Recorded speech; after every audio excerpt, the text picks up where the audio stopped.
As women get older, they tend to have less sex. They may also find it less enjoyable than before. So far, studies have explained these tendencies by pointing the finger at physiological changes during and after menopause. What are the other factors? Research has repeatedly found that women report having less sex and deriving less pleasure from it as they reach menopause and beyond. One 2015 study in the journal Endocrinology and Metabolism Clinics of North America concluded that sexual dysfunction increases with age and is highly prevalent among menopausal women. The same study referred to earlier research that noted that 42% of women transitioning into menopause reported symptoms of sexual dysfunction, and after 8 years, the number rose to 88%.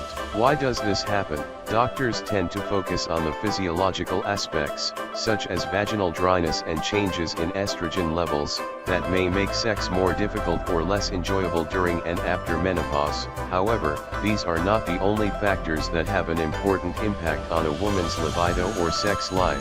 New research by teams from the University of Sussex in Brighton, United Kingdom, University College London, also in the UK, and the University of New South Wales in Sydney, Australia shows that the sex lives of many women decline with age due to psychological stressors and other psychosocial factors outside of their control. The findings, which appear in the journal Menopause, are based on the data of 4,418 women with a median age of 64, all of whom participated in the UK collaborative trial of ovarian cancer screening, UCTOX, and completed related questionnaires about their sex lives and sexual health.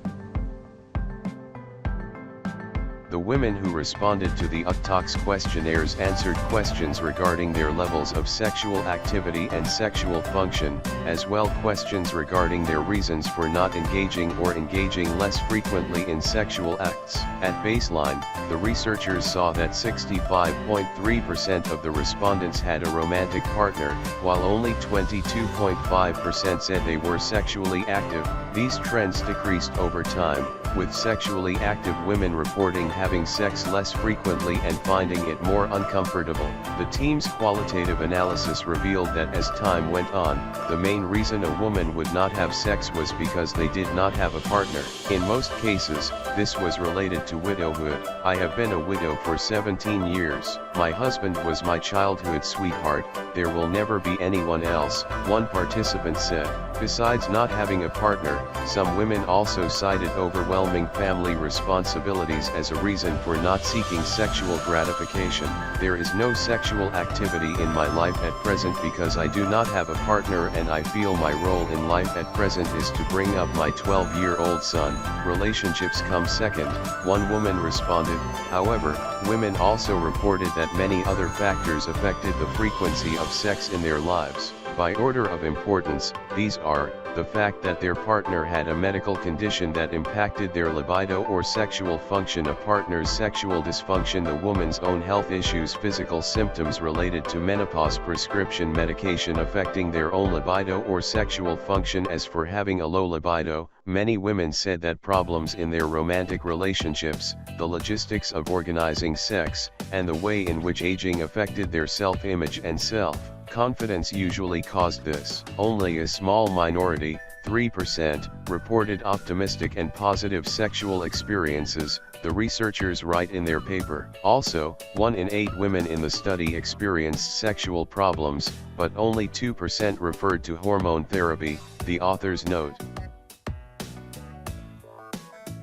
Sexual health challenges are common in women as they age, and partner factors play a prominent role in women's sexual activity and satisfaction, including the lack of a partner, sexual dysfunction of a partner, poor physical health of a partner, and relationship issues, notes Dr. Stephanie Faubion, the medical director of the North American Menopause Society. In addition, she adds, menopause-related problems such as vaginal dryness and pain with sex have been identified as problems affecting sexual function, yet few women seek treatment for these issues, despite the availability of effective therapies. The authors point out that their new findings have implications for clinical practice, particularly because healthcare practitioners ought to acknowledge the entire spectrum of difficulties that older women encounter, which together affect their sex lives and sexual satisfaction. The researchers also warn that sexual difficulties are often underreported, under-recognized, and undertreated. In their conclusion, the authors encourage healthcare practitioners to have open discussions with their older female patients about these aspects, and to aim to become more informed themselves. Open communication about sexuality, including desires, needs, and dysfunctions, is important and will reduce the threshold for women to discuss sexual function. Additional sexual education for healthcare practitioners is required to facilitate this process. Are sex robots healthy for humans? Sex robots are no longer a thing of the future. They're here, but are they good for you?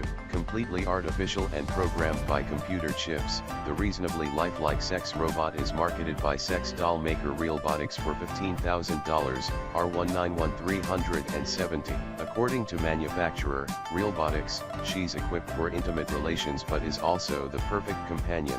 Harmony is at the leading edge of sex robot technology spawned by the $30 billion sex tech industry. Sexbots are designed for those who yearn for an opportunity to simulate a sex act in the company of an exceedingly realistic-looking mannequin. Sexbots often come packed with many lifelike features. Some sexbots offer customizable orifices vaginal, anal, while others can respond to speech, exhibit eye tracking capabilities, or perform limited mobile functions.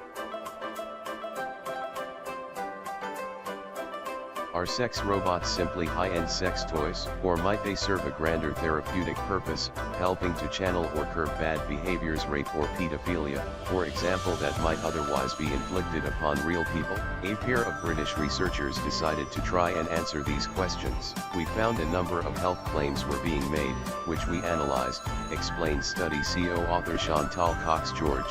She's an academic foundation doctor at St. George's University Hospitals, in London.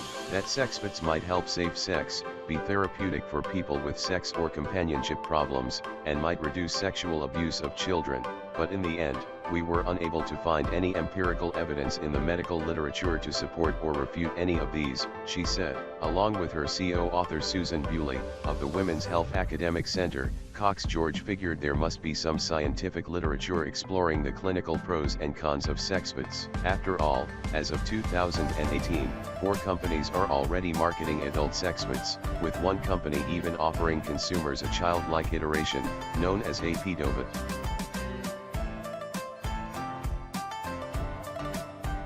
4 main claims to health have been put forward to support sexbot use. The devices might promote safer sex by helping to cut back on sex trafficking, sex tourism, or the solicitation of prostitutes. Sexbots might help users gain sexual knowledge and expertise without the crippling pressure of real-life intimacy. Or they might bring relief to those suffering from a range of sexually related struggles, including erectile dysfunction, libido irregularity, loneliness, or disability. Sexbots might somehow be used as a therapeutic intervention for pedophiles and other sex offenders. Sexbots might help dissuade users from acting on the urge to rape or engage in any form of non-consensual sex, but a systemic search through appropriate research databases turned up no proof for these claims, the British duo reported in BMJ Sexual and Reproductive Health.